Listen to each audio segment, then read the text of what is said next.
Welcome to AI Lab Unfiltered, the podcast where we take a deep dive into artificial intelligence. We got a great show today. We're going to talk about AI agents. We're going to talk about AI automation, some different tool sets, and we're going to talk about conspiracies. Yes. So I'm super excited about this. Joining us is Alex Mead. Welcome, Alex. Hey, thanks for having me, guys. It's a privilege to be here. You are a thought leader in reshaping organizations, how they leverage cutting-edge technologies is what I have. Give me a little bit of background on you. Sure. Yeah, well, I'm an engineer, so actually the guy that's writing the code, if you will. Very broad background. Went to University of Michigan and actually studied civil engineering. Go blue. Yeah, I know. Go blue, right? This year was a little rough compared to last year. But, I heard it was actually the worst repeat for a national defender ever. I don't know. Oh. Okay, I don't want to get distracted on that. The conspiracy theories are already starting. Yeah, I know, right? Decided I wanted to work with energy. Ended up going and getting a PhD from UC Berkeley in California.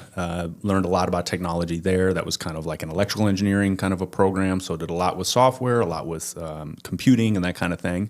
Ended up deciding to leave academia and join the startup world. And I've just been doing technology and business since then. So it's been a great ride. Is there anything in the recent news about AI that's maybe worth talking about? Thanks for asking, Pete. That's a very good question. I mean, I'm sure everyone's saying this, but DeepSeek and this kind of new model that dropped allegedly or appearing out of nowhere, kind of specifically the R1 version, which dropped, I think, maybe 10 days ago, 12 days ago, something like that. And what's really kind of catching everyone's attention is the fact of the numbers that it was published with and where it was coming from. So one, it's open source, right? So we can all, take this and pull it off of the internet and run it ourselves if you have enough hardware. And that hardware isn't completely inaccessible for the average person. Like, 8 to 10,000, you could be running something like this. And a lot of people are. Another thing is the fact that they published how they did it, which is always interesting as well, right? Like you can publish, the chemistry formulas for things, but it doesn't mean you can actually replicate something, right? So that was a big thing. Another big thing is where it came from, right? And this is kind of where we start to get down the conspiracy theory and this, that, and the other. But it came from a Chinese company, which until now haven't been making huge, kind of announcements and advancements like this. But this appears to be the real deal. And the amount of money that they claim to have done this with is extremely low. It's something in the neighborhood of 5 to 6 million, compared to 50 to 100 million or billions. Which is the typical model of what it takes. Exactly. So it's like, how did you get to that point? Well, first, let's just quick primer of give us the 3 sentence of what DeepSeek is. Yeah. So DeepSeek is actually like a research company that was spun out of a hedge fund in China. And they have a number of models that they've been publishing. So V2 and V3 were your more traditional kind of large language models, basically like the ChatGPT 3 kind of a thing, right? And then this latest one, this kind of -R, is this idea of a reasoning model, which is really kind of the more abstracted field of AI that this kind of falls into. So that would be like your O1, your O1 Pros from like the ChatGPT world or OpenAI world.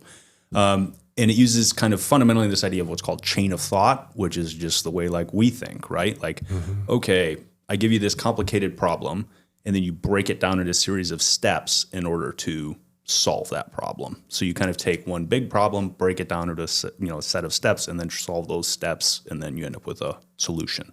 Is chain of, because there's, for people who follow this, and I read about AI every single day, is there a difference between chain of thought, which is a very specific way, I think, to train a model versus reasoning? Because some of the other models use the term reasoning. Are those one and the same, or are those different things? I'm glad you brought that up, because I think it's important in AI in general to establish definitions and actually understand what people are talking about. And these things overlap, and people use those words interchangeably. Yeah. Okay. So typically when people say like reasoning, quote unquote, they're thinking about this idea of like these logic type problems. Like, a classic example you can do is like, how many R's are in strawberry, right? Like, okay, the obvious answer is I believe 3, right? But, you can trick it because of the way that it's actually doing the results or the way that the model actually runs. AI doesn't look at a word the same way that we look at a word. Like they tokenize it, right? Can you talk about that and why it's so difficult for a language model to know that there's 3 R's in strawberry? Yeah, totally. So, where to always kind of start these conversations is tough at what level with different people. So, we'll try to dive in a little deeper, right? So, at the end of the day, all of these models, no matter what they're doing, is just math. It's just a bunch of matrices, which are these square groups of numbers being multiplied together. And then at the end, you end up with these numbers, and then they just map those numbers back to words. So you start off with a sentence, and then each one of those words in that sentence, and now we can actually double click again. It's not actually words, but most people use that as a stand-in. It's actually what's called a token. And there's all these different dictionaries of mapping words to tokens, okay? A token is just a number. That's all it is. So now we understand how we went from a sentence to math, okay? And then that token then, so we take a sentence, convert all of that, those words into these tokens or numbers. Now we're in math land, okay? Now that number, that row of numbers is a vector. It gets multiplied all together through all these different matrix multiplications and different types of convolutional filters and all sorts of different stuff. It's are those also what you call weights? So the weights are the values in those matrices. Exactly. Yep. Mm-hmm. And what those matrices do is they kind of encode knowledge in some way. They encode these patterns, okay? And then, so you do all this big math, then at the very end, you get a vector out again, then you convert it back from those tokens, okay? How you get those values in those matrices is the training process, and they basically take a bunch of inputs and a bunch of outputs that they know, and then they feed them through from the inputs and say, is this close to the output? And then based on how different it is, they change the weights. And they basically iteratively do that billions, trillions, tens of trillions of times. That's the training. That's why you need so much computation. And then that somehow captures all these patterns, okay? That's kind of when people say, like, we have no idea how they work. It's like that's what they're referring to. Like, at a fundamental level, it's very clear what they're doing. We could exactly replicate the math with 100% certainty because it's running on hardware. If we couldn't do that, then the hardware wouldn't work, right? So we know, exactly what they're doing mathematically. But you went from a sentence into math world. What does that mean? Right? We have no idea what that means. So to get back to your original question, the reasoning is kind of this almost emergent property at the end of like, hey, it got it. Like, how many R's are there? But how did it get that way? Well, we have no idea because you went into matrix math land, did all these computations, and then are coming back into this non-matrix world, okay? So there's all sorts of like test cases and benchmarks that people use to try to understand that. But fundamentally, it's kind of one of these probabilistic-based things. And that's where you start to get into the idea of like, well, what's your theory of knowledge and how do you think people really are? Like, are we just chemistry? Are we just this? Is there a soul? And you end up in all these kind of other questions, right? Where you start to say like, well, what is reasoning? Talking about AI agents, AI automation. Sure. What do you see? First of all, can you define kind of the layman's terms of each one just so we understand? And where do you see those being applied in daily life, in business, in our personal lives? Totally. Yeah, it's again, I'm glad you asked for the definitions because that's important. And they're a little fuzzy, okay? But broadly speaking, the way I think about AI automation versus, let's say, AI agents is it has to do with the amount of kind of pre-configuration that the engineers have going into the problem. So AI automation tends to be like very prescriptive, rule-based, very like close-bounded problems where the AI is kind of the pattern matching part of that whole process, but it's very well defined. So I'll give you an example. So I actually have a client that runs heavy machinery in the oil and gas industry. and they have like just mountains of sensor data on these various pieces of equipment. And we're basically building an automated tool that is able to help them understand the kind of how these machines are running and predict maintenance and predict downtime and that kind of thing. That's like classic like AI automation, right? Super cool. You know, the numbers, if you can get even 1 or 2% improvement because they're running at such scale, is just incredible, right? So great example of, you know, advanced technologies, you know, specifically around AI being implemented in real industry. That is going nowhere but up, and that's a great thing. We're doing things a lot better. AI agents are a little more kind of loose in their predefined abilities, and the kind of key difference is the reasoning typically is done by these LLMs, okay? And it's a little bit more like an actual, like an agent or an autonomous thing going out. It has a set of tools that it can use. It has a set of like memory almost, and then it has like a decision-making process, right? So it could be something like, you know, like a email inbox reader, let's say, right? Where it's like, okay, read this email. How, you know, kind of use your reasoning abilities to see what is this thing actually doing? And it's like, oh, it's requesting a meeting. Okay, I can use my calendar tool to put something on the internet, right? Or on my calendar, right? That would be like a little bit more of a free-floating kind of an example. But the idea is, the key difference there is you don't actually know with certitude what it's going to do, right? It has a little bit of predictability or probability-based reasoning around what it would do. Because maybe the machine also has a ping my user's phone, right? And it says, oh, I think that this is actually a more important meeting. My person who I'm running this inbox for needs to know about this like now. I'm going to send them a text message versus I'll just throw something on their calendar, right? Like that would be like an example where an AI agent, you don't necessarily know what it's going to decide, right?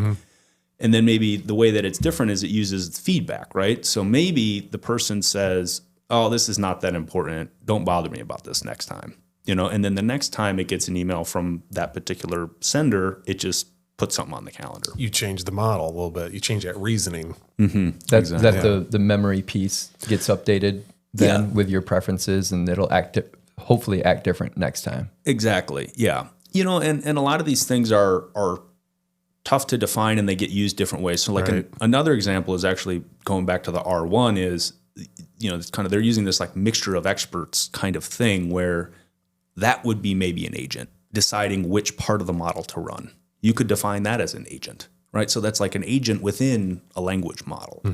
So these terms start to get a little loosey-goosey, if you will. But and I think it's because we're at such the advent of all of this that it's so new that people are trying to define it and trying to figure out what that means. So everybody's using it a little bit differently. Totally. The analogy that I've always liked, at least at this point, of describing AI agents versus AI automation is you walk up to a conveyor system and say, build me this widget, and it goes down, each different robot builds a piece, and it builds incrementally till it gets to the end, and here's your widget, versus walking up to somebody and saying, build me this widget. They go build it and come back and say, here you go. Yeah. You really don't, they use their own reasoning, like you said, the whole reasoning model behind it to build that piece. Yeah. It's kind of like the chain of thought. Yes. Exactly. Yeah. Yes. And you also brought up a very interesting point too, in terms of definitions and what I like to refer to, as many people say, the moving goalpost, right? Is these definitions change, right? Yeah. Like the example I like to give is, you know, identifying the faces on a picture in your iPhone used to be like bleeding edge AI. Now it's like, well, everyone has that. What are you talking about? That's not AI. That's just my phone. You know, so these things evolve and things are changing for sure. We're building a product called HiveMind, and like you said, it's a collaboration with City Innovations. Josh Barker is the guy running that project. And I'm kind of like the actual AI guy building all the AI tech in it. And basically what it is we like to say it's conversations into actions. So we have a bunch of transcriptions from conversations that you have, basically your meetings with other people. We have your emails, we have Slack channels, all these sorts of kind of traditional mediums of communication. We crunch all that with using various AI tools, and then we provide actions. So it could be anything from a to-do list to actually formally generating documents or you know, kind of reports that you need to make. to actually helping you maybe, glean information or insights that you didn't actually see originally, right? Like we had one of our beta clients, we were talking with them, and they're like, yeah, I asked it to summarize like this last meeting, and it came up with something that like, I'm like, we didn't talk about that. And then he like double clicked on it, and it was like, oh yeah, I just totally forgot we did. about that 8-minute part of the conversation. And, so there's a lot of things like that. This is, kind of getting towards a little more bleeding edge type stuff, but this would be an example. Like, how do we do that? Well, we have like an agent underneath that's reading through all your information and building up, a data structure. And then we can do things like give you insights or give you to-do lists or even help you maybe remember things or even kind of go beyond that, like one step beyond that. Like, hey, you mentioned at the beginning, Pete, loop in this person. Yeah. Hey, it turns out you had a conversation with person X last quarter. That might be somebody, I wasn't thinking about that. So if you're interested in a product like that, we're currently accepting beta users. You can reach out to me or you can reach out to Josh Barker. But yeah, thanks for bringing that up. It actually is a really cool project. Yeah. It does sound cool. It's awesome. How many times, I don't know if it has, I'm assuming it has this functionality, but if it doesn't, then this is some product research, even though I've never seen it. How many times have you been sitting there and you're talking with somebody like, oh man, I know I just talked about this with somebody. Can you like pull it up and say, hey, remind me or find my conversation that I had with so-and-so in that meeting about the TPS reports or whatever. Like, can it go back and search in the history of all of these meetings and all your interactions and emails and like find that data for you without having to go to the search bar of Outlook and like... Yeah. So just so the audience is aware, we did not discuss this before. Yes. And I actually literally used an agentic framework called LangChain is this whole set of tools, and they have an agent thing that you can build. And I actually built that exact functionality to go through the transcripts. So you can ask it a question. You can say like, hey, I remember meeting with this person. Can you please query all of those transcripts and give me a broad summary of what our relationship is to date? So that would be like an example. So the short answer is yeah. That's awesome. Yep. And that's just the beginning. Like this has got a lot of really cool things. And that's kind of what I mean where it's like expect the unexpected. Every time we talk to someone, it's like an idea like that where you're like, wow, that's really great. Let's hit the code as soon as we can to build that. Yeah. It's just, nice. I'm not getting younger and my memory's not getting better. But there's so many times I'm like, damn it. This conversation can be so much better right now if I could just remember what I said. Yes. Or did I already have this conversation with you? Like, that'd just be super helpful for me. Yeah. Well, we'll definitely have to. I might have to sign up as one of your beta users. Yeah, we'd love that. All right. I was excited. Well, Alex, thanks for being on our show. Really appreciate it. Always a great pleasure talking with you. Yeah. Tell everybody where we can find you. Yeah. So, like you guys mentioned, I'm independent at Bear Creek Systems. You can go to bearcreek.systems. Well, it's kind of a weird website, but that's what it is. And also, I write a blog.